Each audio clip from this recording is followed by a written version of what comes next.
স্বাগতম আজকে জেডএসআরএম নির্বাচনের পথে আয়োজনে। দর্শক, আগামী ত্রয়োদশ জাতীয় সংসদ নির্বাচনকে কেন্দ্র করে সংশ্লিষ্ট সব ধরনের সংবাদ তথ্য জানাতে প্রতিদিন ঠিক এই সময়ে নিউজ 24-এ আপনাদের সঙ্গে হাজির হয়ে যাব আমি নাফিসা হক। আর যেমনটি বলছিলাম, প্রতিদিন আমরা একটি করে জেলা ও তার সকল সংসদীয় আসনের তথ্য এবং সেই সাথে আদ্যপান্ত জানবো। সেই সাথে সরাসরি যুক্ত হয়ে জানাবো সেই জেলার বিভিন্ন দলের প্রার্থীদের প্রতিশ্রুতি এবং ভোটারদের প্রত্যাশার কথা।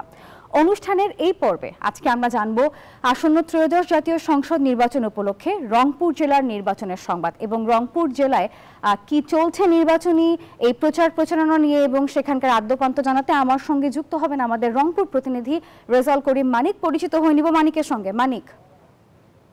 মানিক, আপনাকে স্বাগত জানাচ্ছি নির্বাচনের পথে আজকের আয়োজনে। দেখতে পাচ্ছি আপনার সঙ্গে যেমন জনতা রয়েছে তেমন রয়েছে দুজন প্রার্থীও উপস্থিত। কেমন অবস্থা দেখছেন রংপুরে?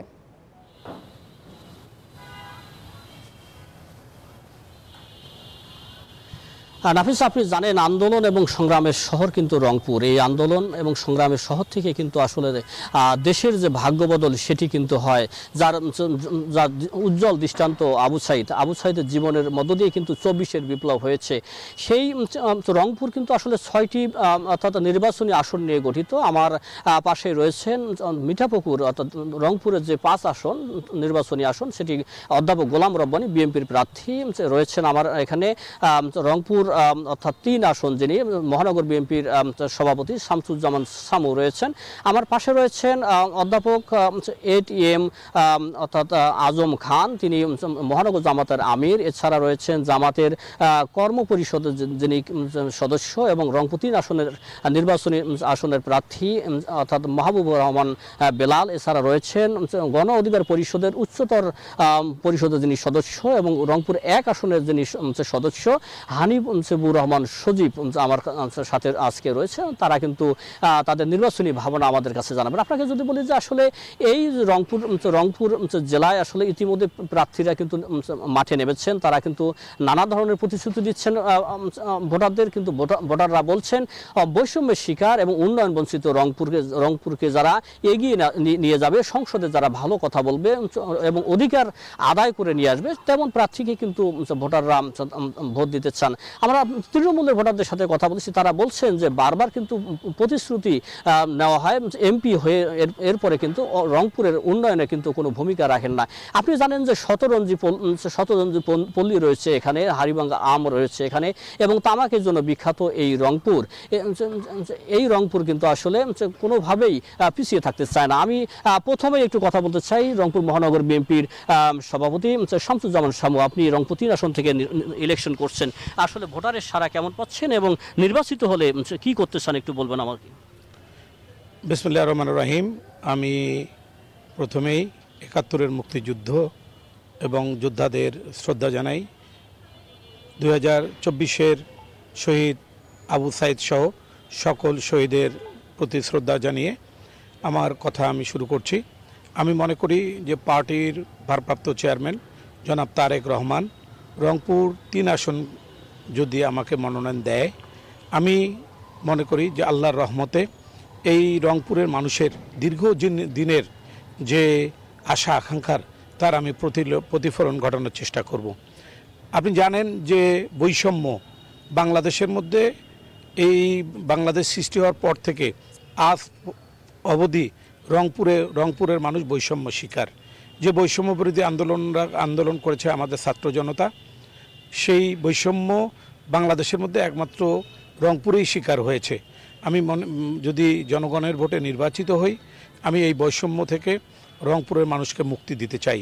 রংপুরের মানুষকে মুক্তি দেব যাতে বাংলাদেশে আর কোনো দিন রংপুরের মানুষ বৈষম্যের শিকার না হয় এবং রংপুরের যে দীর্ঘদিনের মানুষের প্রত্যাশা উন্নয়ন, সেই উন্নয়ন যেভাবে রংপুরে হয়, যে উন্নয়ন করলে সাধারণ যে তারুণ্যরা যারা তরুণ সমাজের তাদের চাকরির ব্যবস্থা হয়, তরুণদের কর্মের ব্যবস্থা হয়, শিল্প কলকারখানা গড়ে ওঠে এবং রংপুরের যে শহরের যে বিভিন্ন রকম সমস্যা যেমন যানজট, যেমন শ্যামাসুন্দরী খাল, এই সব কিছুর যে সমস্যাগুলো আছে আমি মনে করি ইনশাল্লাহ জনগণের ভোটে আমি নির্বাচিত হয়ে সব সমস্যার সমাধান করার চেষ্টা করব। ধন্যবাদ। কথা বলছিলাম শামসুজ্জামান শামু, মহানগর বিএনপির সভাপতি। আমরা একটু কথা বলতে চাই রংপুর মহানগর জামাতের আমির এটিএম আজম খান। একটু নিউজ 24 আপনাকে স্বাগত। আপনার কাছে জানতে চাই যে আপনার নির্বাচনী আসন রংপুর 4, পীরগাছা এবং কাউনিয়া, সেখানে কিন্তু নদী ভাঙ্গন রয়েছে, তিস্তার কিন্তু দুঃখ দুর্দশা রয়েছে। কেমন সাড়া পাচ্ছেন, কি করতে চান সেখানকার মানুষের জন্য একটু বলবেন আমাদের? ধন্যবাদ নিউজ 24-কে। আপনি যে বিষয়টা জিজ্ঞেস করেছেন, রংপুর 4 আসন, তাম্বুলপুর থেকে হারাগাছ পৌরসভা, নদী বিধৌত এলাকা। এই এলাকার প্রায় 2.5 লক্ষ লোকের বসবাস। বাংলাদেশ হওয়ার পর থেকে এ পর্যন্ত যে সরকার এসেছে তাদের ভোট নিয়ে শুধু সরকার গঠন করে তারাই লাভবান হয়েছে, আমার এলাকার জনগণ লাভবান হয়নি। আমি দেখতে পাচ্ছি জনগণ, ছোটকাল থেকে বেড়ে ওঠা মানুষ, আমি পীরগাছা কাউনিয়া, জনবান্ধব পরিবেশে বেড়ে ওঠা জনগণ আমার কথাগুলো, আমার প্রতিশ্রুতিগুলো, আমার চিন্তাগুলোকে সিরিয়াসলি নিচ্ছে এবং আমি জনগণের যে মনের ভাষা এটা বুঝতে পেরেছি।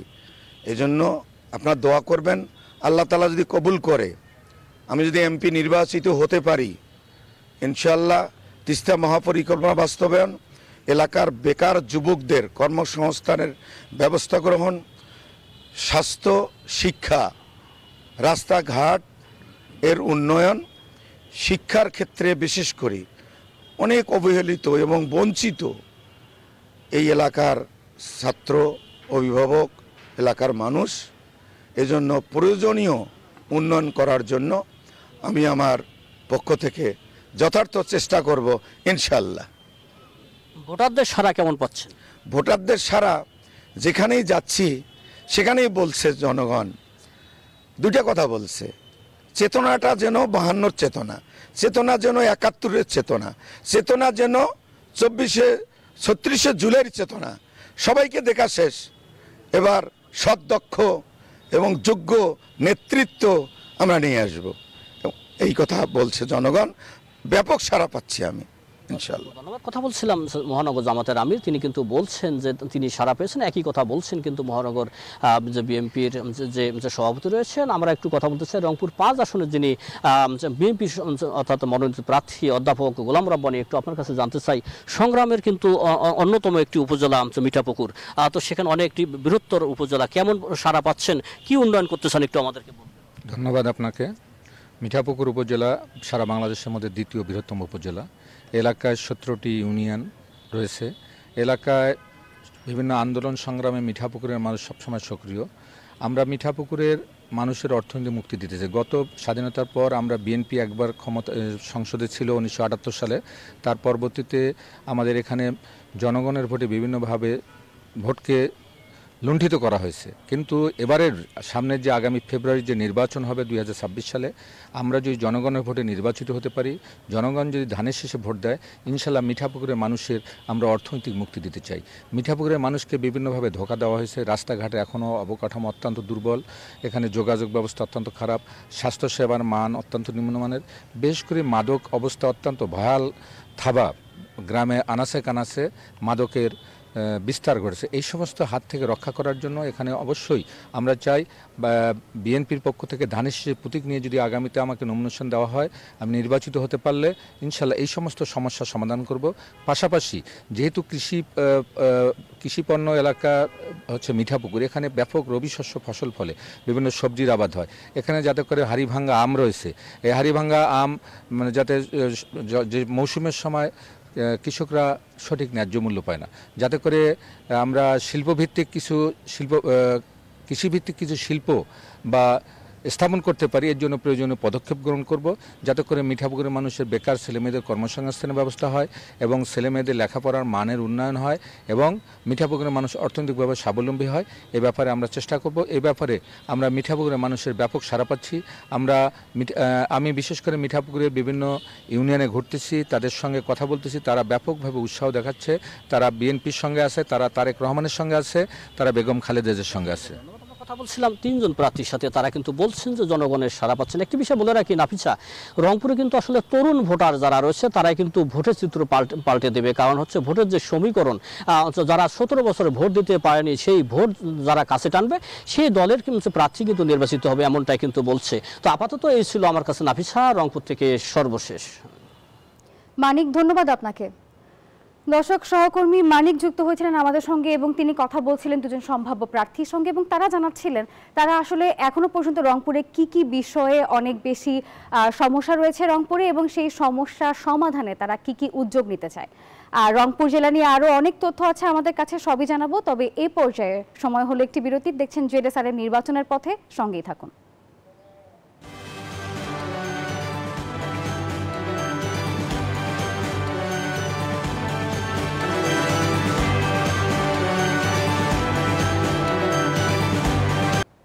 বিরতির পর আরো একবার স্বাগত। দর্শক, আপনারা দেখছেন জেডএসআরএম নির্বাচনের পথে। আজকের এই এপিসোডে আমরা জানাচ্ছিলাম যে আমরা রংপুর নিয়ে কথা বলছি, রংপুরের জেলার কথা বলছি। রংপুর কথাটা আসলেই মনে হয় উত্তরবঙ্গের গর্ব এটি, সেটি রংপুর থেকে রাষ্ট্রপতি হোক কিংবা বেগম রোকেয়া থেকে আবু সাইদ। এখানকার জনতা সবসময় সংগ্রামী, সচেতন এবং ঐতিহ্যবান। আমরা রংপুরের আরো খবর জানবো। আমরা আবারও যুক্ত হব আমাদের যিনি প্রতিনিধি আছেন মানিকের সঙ্গে। মানিক, কিছুক্ষণ আগে আমরা দুজন সম্ভাব্য প্রার্থীর কথা শুনছিলাম এবং বগুড়া রংপুর নিয়ে তাদের স্বপ্নের কথা আমরা জানছিলাম। এখন আমরা আরও জানতে চাই পরবর্তীতে যেই প্রার্থীগুলো আপনার সঙ্গে উপস্থিত রয়েছেন তারা রংপুর নিয়ে কি কি স্বপ্ন দেখছেন।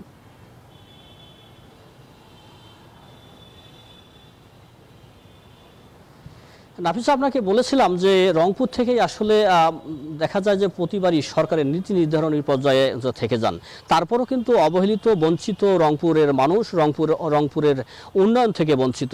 আমরা কয়েকজন প্রার্থী নিয়ে আজকে বসেছি। আমি এই মুহূর্তে কথা বলতে চাই জামাত ইসলামের কেন্দ্রীয় কর্মপরিষদ সদস্য এবং রংপুর 3 আসনের যিনি অর্থাৎ মনোনীত প্রার্থী জামাত ইসলাম, তার সাথে একটু আমি জানতে চাই যে রংপুরের কিন্তু আপনি বরাবরই জানেন যে অনেক বৈষম্যের শিকার, সবসময় বাজেট বৈষম্য থেকে শুরু করে উন্নয়ন বৈষম্য।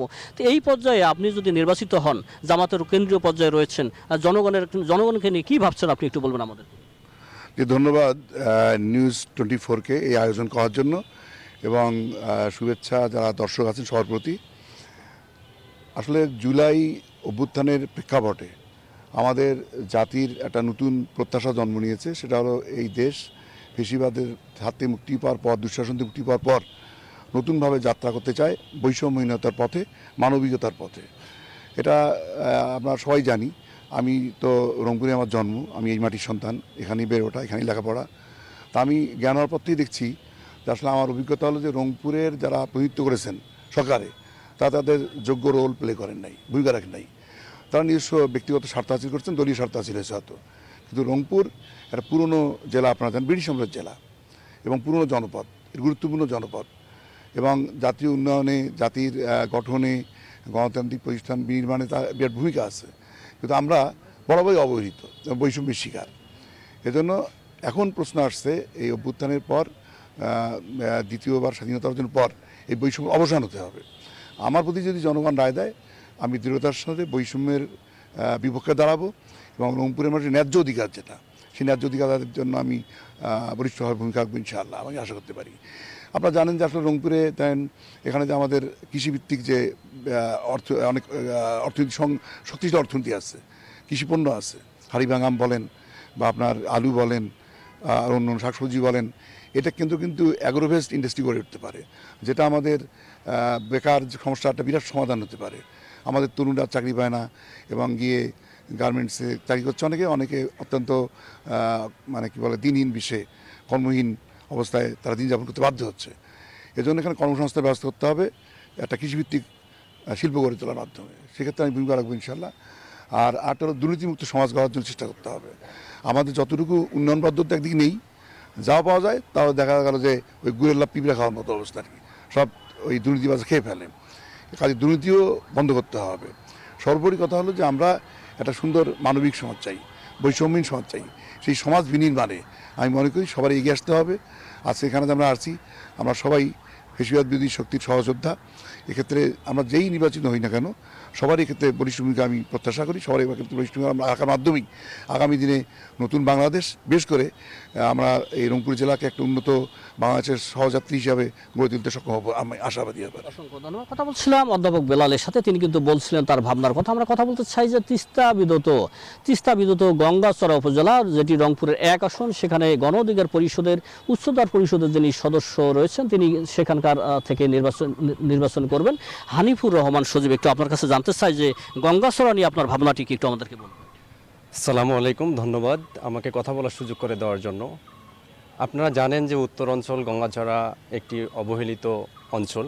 এই অঞ্চলের আসলে তিস্তা বিধৌত একটি অঞ্চল।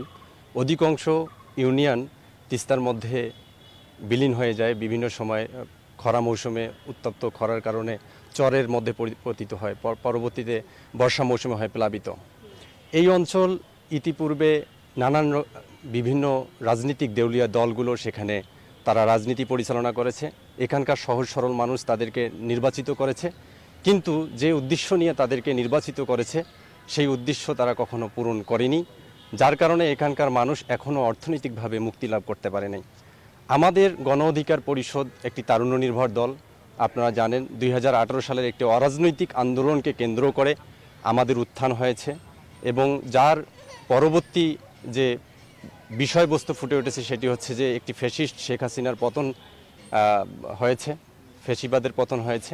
সেই জায়গা থেকে গণ অধিকার পরিষদ তারুণ্য নির্ভর একটি দল। এই অঞ্চলের মানুষকে আমরা যেটি বলতে চাই সেটি হচ্ছে এখানকার 70 থেকে 80% মানুষ কৃষির উপর ওতপ্রোতভাবে জড়িত।